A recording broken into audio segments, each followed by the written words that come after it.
सुनो सुनो सुनो, अम्मा बाबा, काका काकी, जेठा जेठी, दादा दादी, मामा मामी, फूफा फूफू, भाइयों एवं बहनों, चलो चुनते हैं फिर एक बार गांव की सरकार, अपनी सरकार। आओ चलते हैं चुनावी यात्रा में आर्या के साथ पंचायत का चौपाल। नमस्कार, जोहार। मैं पंकज आर्या फिर एक बार आप लोगों के साथ रूबरू हो रहा हूं। जैसा कि आप सभी जानते हैं, इस वक्त हम लोग गांव की सरकार चुन रहे हैं। इसी कड़ी में हम लोग लगातार क्षेत्र में भ्रमण कर रहे हैं और जगह जगह से कवरेज कर रहे हैं। इसी दौरान मैं अभी बुंडू प्रखंड के सारजमडी में हूं। दरअसल ये चुरगी पंचायत का सारजमडी गाँव है। यहाँ से एक प्रत्याशी हैं, उनके घर में इस वक्त मौजूद हैं। हमारे पीछे आप देख सकते हैं कि कुछ समर्थक अभी अभी यहाँ पे पहुँचे हुए हैं। चुनाव प्रचार के बाद यहाँ पे इस पेड़ के छांव में बैठे हुए हैं। आपको मैं बताऊं कि लगातार चुनाव को लेकर जद्दोजहद जारी है। सभी अपने अपने कमर कसे हुए हैं। इसी कड़ी में यहाँ पर भी लोग चुनाव प्रचार में लगे हुए हैं। मिलते हैं हम लोग प्रत्याशी और जानते हैं आखिर क्यों इस बार वो इस चुनाव में है।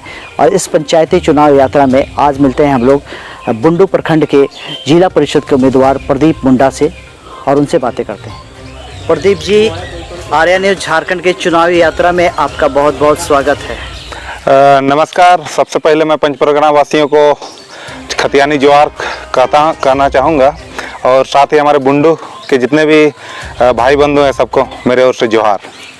प्रदीप जी, बताया जाए कि आप इस वक्त जिला परिषद के उम्मीदवार के रूप में बुंडू से प्रत्याशी के रूप में अभी नामांकन दर्ज कराया है। साथ ही साथ आप चुनाव प्रचार में लगे हुए हैं। किस तरह का माहौल है, कैसा पता चल रहा है इस बार? देखिए, इस बार मुझे काफ़ी उम्मीदें हैं क्योंकि मैं जितने भी प्रत्याशी हैं उनमें एक युवा चेहरा के रूप में उभर कर आया हुआ हूं। इसलिए मुझे काफ़ी उम्मीद है कि जनता मेरे साथ होंगी और इस बार मुझे चुनकर जिला परिषद के लिए मनोनीत करेंगे। जिला परिषद ही क्यों आपने जिला परिषद का उम्मीदवारी के रूप में अपना नामांकन दर्ज कराया? देखिए, झारखंड राज्य बनने के बाद पंचायत चुनाव जब हुआ तो पहले पंचायत में मेरे पिताजी मुखिया रह चुके हैं, लेकिन उस समय क्या हुआ कि किसी भी प्रकार का फंड मुखियाओं को और पावर दिया नहीं गया, जिसके कारण नहीं, सवाल तो यहीं पे है ना। सवाल यहीं पे है कि पंचायत चुनाव में आपके परिवार से आपके पिताजी पहले पूर्व में मुखिया रह चुके हैं और इस क्षेत्र को लेकर काम किए हैं। फिर आप अचानक से फिर पंचायत चुनाव में इस बार जो है जिला परिषद के उम्मीदवार के रूप में सामने क्यों आ रहे हैं?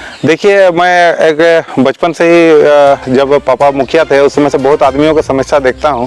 जैसे वृद्धा पेंशन होता है, बीच में किसी कारणवश वृद्धा पेंशन बंद हो जाता है। आदमी मुझसे आते हैं पूछताछ करने के लिए, लेकिन ये उन लोगों को इतना जानकारी नहीं होती है कि जैसे उन लोगों का आधार के साथ अभी सरकार ने गाइडलाइंस जारी किया है कि मोबाइल नंबर वगैरह जोड़ा होना चाहिए और वही मोबाइल नंबर आपका बैंक अकाउंट के साथ होना चाहिए, जिसके कारण रोक दिया जाता है। आदमी पढ़े लिखे कम होने के कारण उन्हें ये पता नहीं होता है, जिसके कारण उन्हें पेंशन दिलाने में वो सब समस्या मैं अपने स्तर पर, भले इस बार मैं कुछ था नहीं, लेकिन समाज सेवी होने के नाते मैं अभी तक कर रहा हूँ और करता रहूँगा आने वाले दिन में भी। पंचायत चुनाव में पिछली बार आप लोग मुखिया थे, दूसरी बार आप चुनाव यहाँ से हार गए।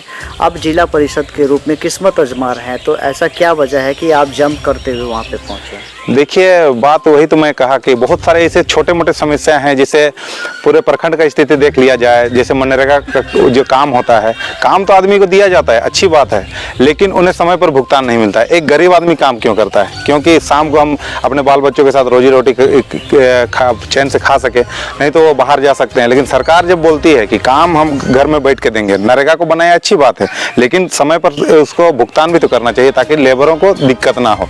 लेकिन यही सब कारण को लेकर मैं सोचा कि प्रखंड लेवल पर जाइएगा तो आपको एक छाप होना चाहिए। समाज सेवी में वो तो अच्छी बात है, मुझे देहात के लोग जान रहे हैं, आसपास के लोग जान रहे हैं कि ये हमारे लिए काम करेगा, लेकिन अफसरों के लिए बात करने के लिए कुछ ना कुछ तो एक पदवी चाहिए, तब तो मैं अपने बातों को मैंने बेबाकी से रख सकता हूँ। क्या लगता है कि पिछला जिला परिषद चुनाव में जो उम्मीदवार सामने आए उन्होंने किस तरह का काम किया? कितने संतुष्ट हैं और कितने असंतुष्ट हैं आप? देखिए, उनके बारे में तो मैं ज़्यादा कुछ नहीं बता सकता क्योंकि वो ये थे, हम लोगों ने भी एक प्रत्याशी का समर्थन किया था, वो हार गए थे कुछ वोटों से। उनसे उसके बारे में मैं ज़्यादा नहीं कर सकता हूं, लेकिन मैं लोगों से आग्रह करता हूं कि युवा चेहरा होने के नाते मुझे एक बार मौका देंगे तो मैं उनके उम्मीदों पर जरूर खरा उतरूंगा। आप एक स्पोर्ट्स पर्सन भी रह चुके हैं, फुटबॉलर हैं, कई जगहों में देखा जाता है आयोजन आप लोग करते हैं। ऐसे में स्पोर्ट्स को लेकर क्या, बुंडू को लेकर क्या मास्टर प्लान होगा आपका? देखिए, स्पोर्ट्स तो मैं बचपन से जब स्कूल में था तो स्कूल से ही मैं स्पोर्ट्स में फुटबॉल खेलने का काफ़ी लगाव रखता था। उसके बाद मैं 3 बार स्टेट भी खेल चुका हूँ बेसबॉल में। लेकिन यहाँ तक देखिए, सरकार अभी तक जैसे स्पोर्ट्स को बढ़ावा देने के क्षेत्र में काम कर रही है, उससे हम लोग संतुष्ट नहीं है। क्योंकि बुंडू अनुमंडल बनने के बाद आज तक एक स्टेडियम नहीं बन पाया। एक बहुत ही दुर्भाग्य की बात है। स्टेडियम तो नहीं बन पाया। जब भी सुब्रतो कप होता है तो बच्चे अपने से जूता, जो गरीब बच्चे हैं जो गांव देहात के स्कूल से जाते हैं खेलने के लिए, वो जूता अपने से खरीदते हैं। इस बार सीएम कप हुआ, सीएम कप में अपने भाड़ा लगा के गए, बोला गया कि उनके खातों में पैसा भेजा जाएगा, लेकिन अभी तक वैसा तो कुछ देखने को नहीं मिला। यही सब चीज़ है कि हर दृष्टि को मैंने आगे बढ़ाने के लिए मैंने जिला परिषद ही मैंने चुना कि इससे रहकर मैं लोगों के आवाज़ को उठा सकता हूँ। आप एक बैंक कर्मी के रूप में कार्य करते हैं, साथ ही साथ आपके पिताजी जो हैं चिकित्सीय सेवा देते हैं इस क्षेत्र में। दिन भर आपके घर में लोगों का आना जाना रहता है और काफ़ी लोगों का दुख दर्द को सामने से देखते हैं और सारी चीज़ों का अच्छे से निर्वहन करते हैं। ऐसे में जनप्रतिनिधि बनना ही कितना ज़रूरी है? देखिए, बैंक कर्मी तो मैं छोटा मोटा क्या बोलूं, बैंक मित्र बोलते हैं जिसको मैं उस पर काम कर रहा था, अभी भी काम कर रहा हूँ। उसमें देखते हैं बहुत सारे लोग ऐसे होते हैं कि गांव देहात के जो डेथ कर जाते हैं, जिसका नॉमिनी रजिस्टर्ड नहीं हो पाता है, जिसके कारण उनको पैसा वगैरह निकालने में बहुत सारा दिक्कत होता है। उसको जागरूक तो मैं करता हूँ, लेकिन मैं एक सीमित दायरे में रहकर करता हूँ। अगर मैं इस बार जनप्रतिनिधि बना जिला परिषद के रूप में, तो फिर वो सब जो काम है, आदमी को पैसा वगैरह निकालने में दिक्कत होता है, लोगों को जाकर जागरूक करने का काम बेबाकी से करूँगा। और जैसे उन लोगों को जो मरने के बाद नॉमिनी होता है उसको पैसा मिले, ये मेरे तरफ से पूरा प्रयास रहेगा। देखा जा रहा है कि कई और जिला प्रत्याशी बुंडू क्षेत्र में, तमाड़ क्षेत्र में खड़े हैं और उनको कई पार्टियों का समर्थन है। एक तरह से कहा जाए कि पार्टियों का समर्थित उम्मीदवार हैं वो लोग। आप किस पार्टी के उम्मीदवार हैं? पार्टियों का उम्मीदवार हैं, ये तो अच्छी बात है। मैं लोगों का उम्मीदवार हूँ। मैं किसी पार्टी से अभी तक मुझे समर्थन नहीं मिला है और न लूँगा। मैं लोगों का समर्थन लेके ही आगे बढ़ना चाहूँगा। अगर लोगों का प्यार है तो मुझे चुनेंगे, अन्यथा वो पार्टी के तरफ रुख करेंगे। बुंडू क्षेत्र में, बुंडू प्रखंड क्षेत्र के लिए अगर आप जिला प्रत्याशी, एक उम्मीदवार तो अभी हैं और उसे विजय प्राप्त करते हैं, जिला परिषद के एक सदस्य बनते हैं, तो ऐसे में कौन सी बड़ी भूमिका होगी आपकी? क्या करना चाहेंगे बुंडू के लिए? देखिए, बुंडू में अभी तक बहुत सारे ऐसे समस्याएं हैं जिसे उनका दूर होना बहुत ज़रूरी है। क्योंकि ज़्यादातर क्षेत्र यहाँ पर होता है कि पिछड़े इसलिए हुए हैं क्योंकि लोग पढ़े लिखे नहीं हैं। पढ़े लिखे नहीं होने के कारण वो बहुत जगह जाते हैं, ऑफिस में मुंह नहीं खोल पाते हैं, जिसके कारण उनका काम लंबित रहता है। मेरा फर्स्ट प्राथमिकता होगा कि बुंडू में जैसे अनुमंडलीय अस्पताल है, उसमें कम से कम 24 घंटा डॉक्टर वहाँ पर होना चाहिए, चिकित्सक होना चाहिए। क्योंकि गांव देहात से जो दूर बीमार होकर जाते हैं, उन्हें समय पर चिकित्सा नहीं मिलता है, जिसके कारण उन्हें रिम्स रेफर कर दिया जाता है। छोटी छोटी बीमारियों का कम से कम मैं चाहूँगा कि यहीं बुंडू से इलाज कराकर वापस लौटे, तो ये एक बेहतर चीज़ होगी। क्योंकि रांची जाने के लिए फिर वहाँ जाँच ऊँच लिखेंगे, वहाँ गाड़ी भाड़ा लगेगा, तो गरीब आदमी उतना पैसा कहाँ से जुटा पाएंगे।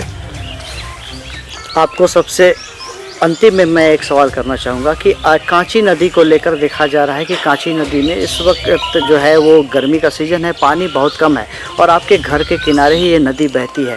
आपके प्रयास से क्या करना होगा इस नदी को बचाने के लिए? देखिए, कांची नदी का तो जो डैम है वो एक बरसाती डैम के रूप में जाना जाता है। क्योंकि जब बरसात होता है तो उसका बियर जो निकलता है आपका, वो सिल्ली विधानसभा तक, इचागढ़ विधानसभा तक जाता है। तो वो होता है कि गर्मी और ठंडा के दिन में पानी नहीं जा पाता, जिसके कारण जैसे गेहूँ वगैरह जो फसल लगता है, आलू गेहूँ वगैरह का, तो वो हो नहीं पाता है। तो मैं मेरे तरफ से प्रयास करूंगा कि उस बियर को आप बुंडू की तरफ से भी एक निकाला जाए, ताकि इधर से जो छोटे मोटे कृषक हैं, क्योंकि यहाँ तो आप भली बात जानते हैं कि भारत एक कृषि प्रधान देश है, लेकिन जीतने के बाद कोई भी आज तक, मैं किसी भी पार्टी का नाम तो नहीं लेना चाहूँगा, लेकिन वो लोग कृषि के क्षेत्र पर बिल्कुल ही ध्यान नहीं देते हैं। वो बड़े बड़े कल कारखाने किस तरह से लगेंगे, कहाँ स्मार्ट सिटी बनेंगे, बस उसी। आगे बताइए, क्या बता रहे थे आप? जैसे अभी किसानों को देखिए, यहाँ पर लैंप्स तो खुला है, उसका जो गोदाम है, लेकिन यहाँ तक ज़्यादातर किसानों का धान नहीं खरीदा जाता है। वहाँ पर देखिए बिचौलिया जो होते हैं, वो जिसके कारण किसानों का धान खरीदा नहीं जा पाता है। ये एक बड़ा दुखद समस्या है। प्लस जो बरसात के दिन में धान की खेती लगती है उस समय यूरिया DAP वगैरह की किल्लत हो जाती है। तो मेरा फर्स्ट प्राथमिकता होगा कि मैं एक किसान परिवार से ही आता हूँ, तो कृषि को मैं आगे लेके जाऊंगा और जो भी समस्याएं हैं जैसे धान खरीद बिक्री की हो गई, सरकारी दर पर धान को खरीदा जाना और सरकारी दर पर यूरिया DAP एवं कीटनाशकों की जो कमी है उसको मैं दूर करने में पूरी कोई कसर नहीं छोड़ूंगा। आर्या न्यूज़ की ओर से आपको जीत की शुभकामनाएं आपके चुनावी यात्रा में। तो आप देख रहे थे आर्या न्यूज़ झारखंड में पंचायत चुनाव की चुनावी यात्रा में मैं पहुंचा था बुंडू प्रखंड के और प्रत्याशी यहाँ से जिला परिषद के प्रदीप मुंडा से मिला, उनसे बातचीत किए और तमाम चीज़ों को जानी, तमाम जानकारियाँ लेकिन आखिर उस चुनाव में क्यों है और उन्होंने सभी चीज़ों को बेबाकी से बताया है। आप बने रहिए आर्या न्यूज़ झारखंड में। पंचायत चुनाव के दौरान में जगह जगह से अन्य जगहों से आपको कवरेज मिलता रहेगा। ये पंचायती यात्रा, ये चुनावी यात्रा लगातार चलता रहेगा। धन्यवाद। जोहार, मैं प्रदीप मुंडा, बुंडू से जिला परिषद प्रत्याशी। मुझे क्रम संख्या 4 पर बेटी टॉर्च छाप में वोट देकर भारी से भारी मतों में विजय बनाएं, अपने स्नेह आशीर्वाद प्रदान करें और आपका सेवा करने का मौका दें।